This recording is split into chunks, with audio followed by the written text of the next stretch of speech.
விளிம்பில் வந்து துறைமுகம் கட்டுறாங்க. துறைமுகம் கட்டும்போது அங்கே அந்த மாநிலத்தில் இருக்கக்கூடிய மேற்கு தொடர்ச்சி மலையை வச்சு, மேற்கு தொடர்ச்சி மலை இல்லையா, அங்கே எங்கேயும் மலைகள் கிடையாதா, ஏன் அதை உடச்சி எதுக்கு அந்த துறைமுகம் கட்டத்துக்கு வந்து கற்களை கொண்டு போகல? இங்கே கன்னியாகுமரியில், என் மாநிலத்தில் இருக்கக்கூடிய கன்னியாகுமரியில் வந்து மேற்கு தொடர்ச்சி மலையை உடச்சி இங்கேருந்து கற்களை ஏற்றுமதி செய்ய வேண்டிய தேவை என்ன? ஏன்னா அந்த மாநிலத்தில் மலையை உடைப்பதற்கும் ஆற்று மணலை அள்ளுவதற்கும் தடை. என் மாநிலத்தில் அது கிடையாது. ஏன்? அது அல்லாதானே அவனுக்கு கமிஷன் வரும். இது தேர்தல் பிரச்சாரத்தின் போது ஒருத்தர் மேடையில் வந்து திரை போட்டு காட்டினார்.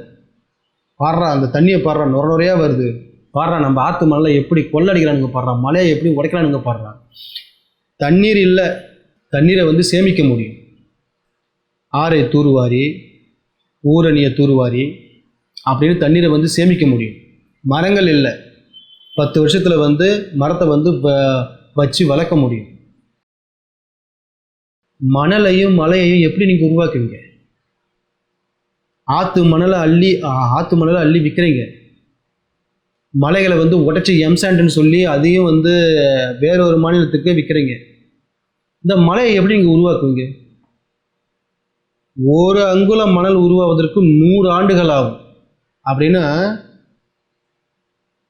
ஆராய்ச்சி ஆய்வு சொல்லுது.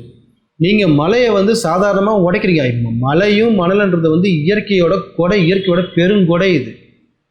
இதைத்தான் ஒருத்தர் வந்து 15 வருஷமாக சொல்கிறாரு. இயற்கை சூழல், இயற்கையோட சுற்றுச்சூழலை பற்றி 15 வருஷமாக ஒருத்தர் கத்தி சொல்கிறாரு. அவரை நம்ம காதிலே வச்சுக்கிட்டு கிடையாது, காதில் வாங்குறதும் கிடையாது, அவருடைய பேச்சை நம்ம கேட்குறதும் கிடையாது. அவர் ஏதாவது வந்து விமர்சனம் பண்ணுற மாதிரி பேசினா அதை வெட்டி அதை மட்டுமே வந்து மக்கள் மத்தியில் வந்து பரப்புறது. அவர் இப்படி பேசிட்டாரு, அவர் இப்படி பேசிட்டாரு, அவர் இப்படி பண்ணிட்டாரு அப்படின்னு சொல்லிட்டு பரப்புறது. இப்போ அவலப்பள்ளி டேமில் வந்து சோப்பு நுற மாதிரி வருதுடா தண்ணி. இது எப்படி கட்டுப்படுத்துவீங்க? இதான கேள்வி. இப்போ கர்நாடக அரசுக்கிட்ட நீங்கள் போய் முறையிடுவீங்களா? இது ஏன் இப்படி வருது, எங்கள் மாநிலத்துக்குள்ளே இந்த தண்ணீர் வரும்போது ஏன் அப்படி நுறையா வருதுன்னு சொல்லி உங்களால் கேட்க முடியுமா? இல்லை இந்த ரூட்டு மாஃபியா கேட்குமா? இல்லை இங்கே தற்கொலைகள் கேட்பாங்களா? விவசாயத்துக்கு பயன்படுத்தக்கூடிய தண்ணி நஞ்சாயிடுச்சு.